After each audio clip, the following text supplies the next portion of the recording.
You have a number of options available to you to get financial assistance for your education. This is a brief description of the types of aid and how they work.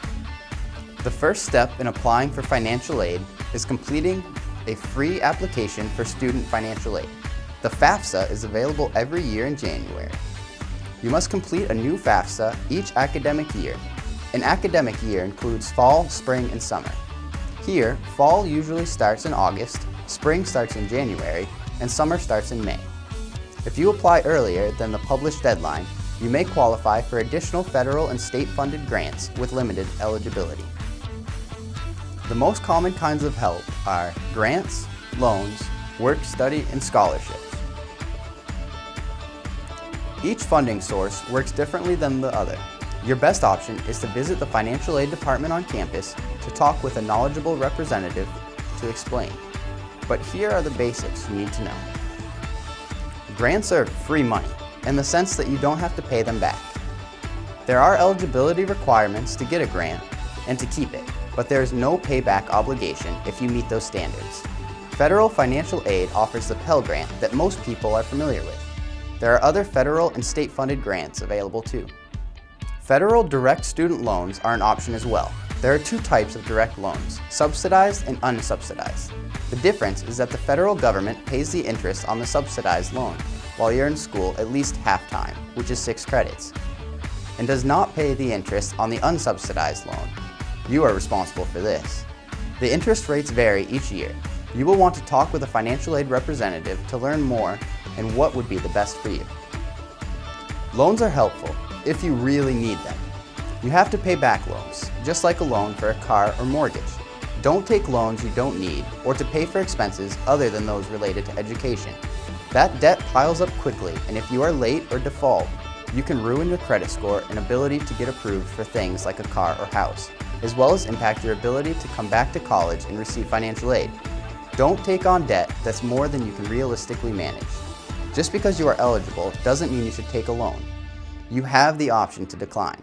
The National Student Loan Data System can give you a great deal of helpful information about your loans and grants. Scholarships, like grants, are free money that you don't have to pay back. You have to look for and apply for scholarships, but there are options out there for everyone. The DSC Foundation offers scholarships, and you must apply each semester. Scholarship criteria can include anything from your GPA, major, county of residence, heritage, hobbies, sports teams, and more. Most require an essay explaining why you are the best candidate to receive the funds. Scholarship amounts and how long they last vary by the scholarship and scholarship giver. There are usually limited funds, so remember, you're in a competition to win a scholarship. You will want to be prepared. The scholarship website and writing center here at the college can help you with the process, with putting your best foot forward and writing a convincing essay. The Federal Work Study Program provides part-time jobs for students enrolled at the college. Students must complete the FAFSA to apply. Students are placed in jobs working on campus for the college or working off campus for a community service organization. Working as an assistant in the college's photography museum or as an assistant in the college's fitness center are examples. These are agencies or organizations that provide funding and academic assistance if you participate in their program. Examples of special programs are Veteran Services, TRIO programs, and the Center for Women and Men. These programs often can provide additional money on top of the Pell Grant to help you with your school costs. TRIO programs help students stay in college by providing comprehensive services, including tutoring, counseling, and instruction. The Center for Women and Men provide a number of unique support services such as child care assistance, Fresh Start to help women and men transition into career programs, and New Directions, which helps single parents, displaced homemakers, and single women, as well as those seeking non-traditional careers. The college is designated a military-friendly school and Yellow Ribbon Program participant. That means we agree to make additional funds available for your education without an additional charge to your GI Bill entitlement. Each of these special programs will require you to meet eligibility requirements and submit appropriate applications and documents. Check the departmental websites and visit on campus to get details and talk with a representative to help explain the requirements in detail. We use a lot of terms related to the programs and options we describe that you may not be familiar with yet. Here are some explanations to help you understand us better.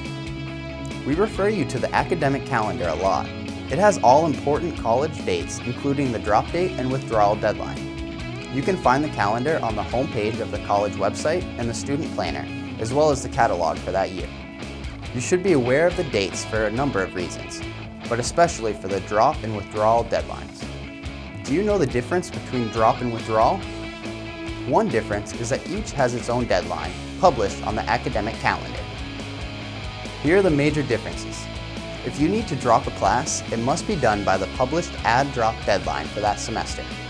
If you follow the drop process appropriately, you will receive a full refund for the course.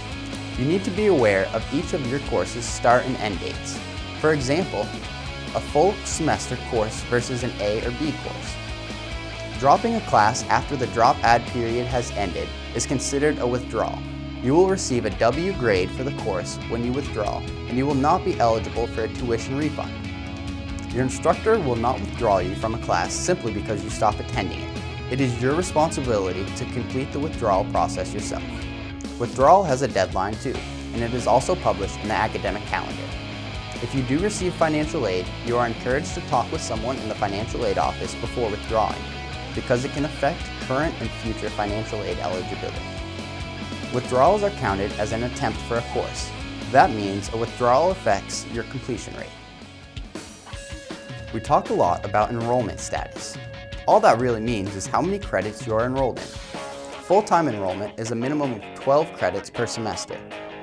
3/4 time is a minimum of 9 credit hours. Half-time is a minimum of 6 credit hours, and less than half-time is less than 6 hours per semester. With the exception of the Pell Grant, you must be enrolled at least half-time to be eligible for financial aid. Dropping or withdrawal can affect your financial circumstances, not just your enrollment status. It is important to understand so you don't jeopardize your enrollment, graduation, or financial health.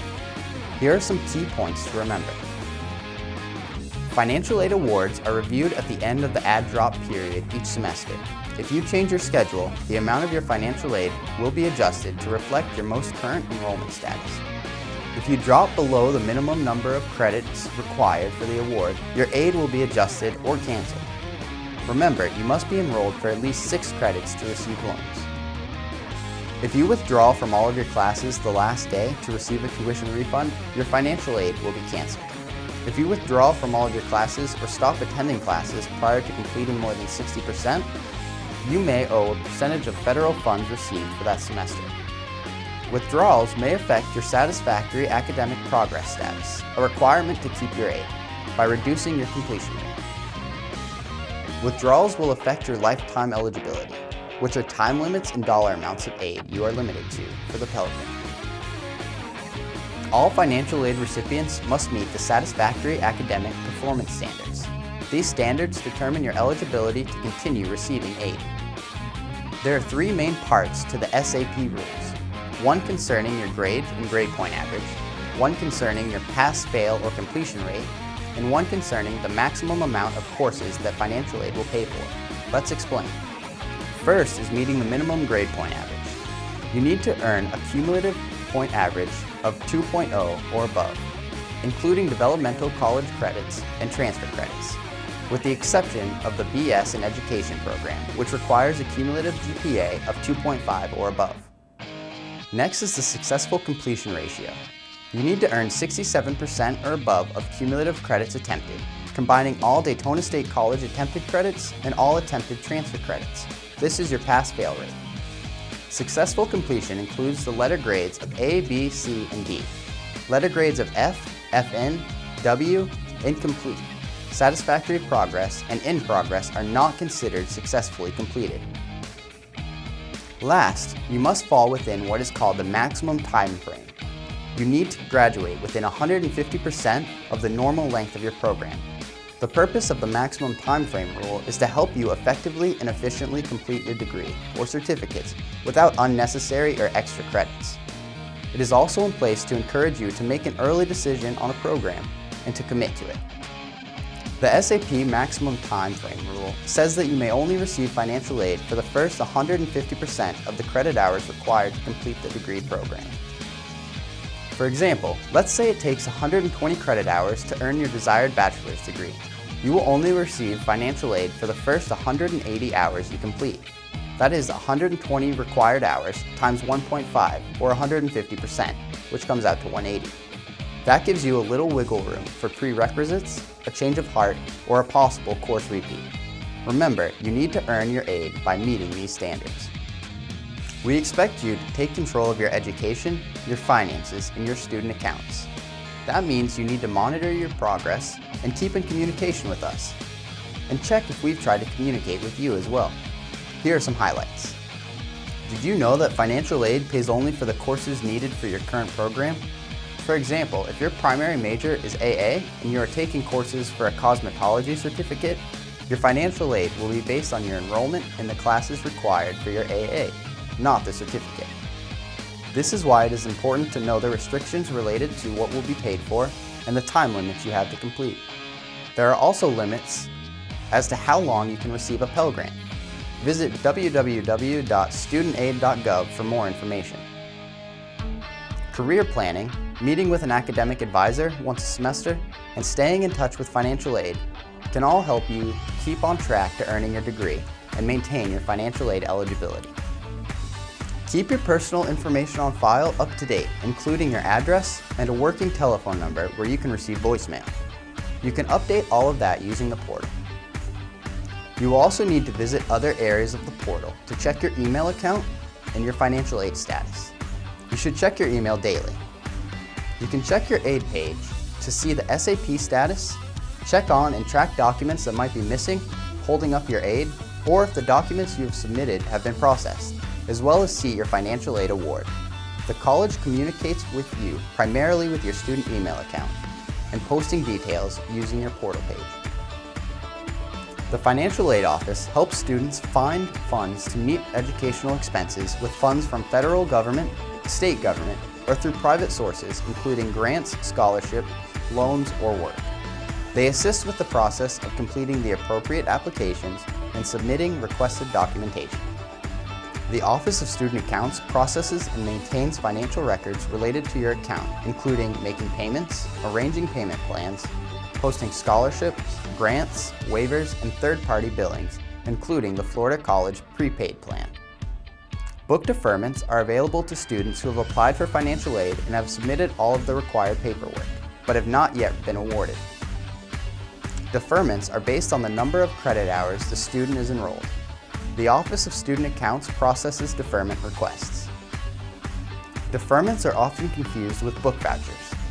Vouchers are available for registered students whose financial aid awards exceed the tuition and fees, and any other outstanding obligations for the current semester.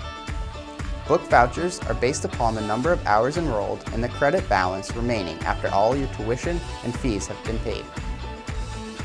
You use the student portal under Payments and Book Vouchers to print your voucher.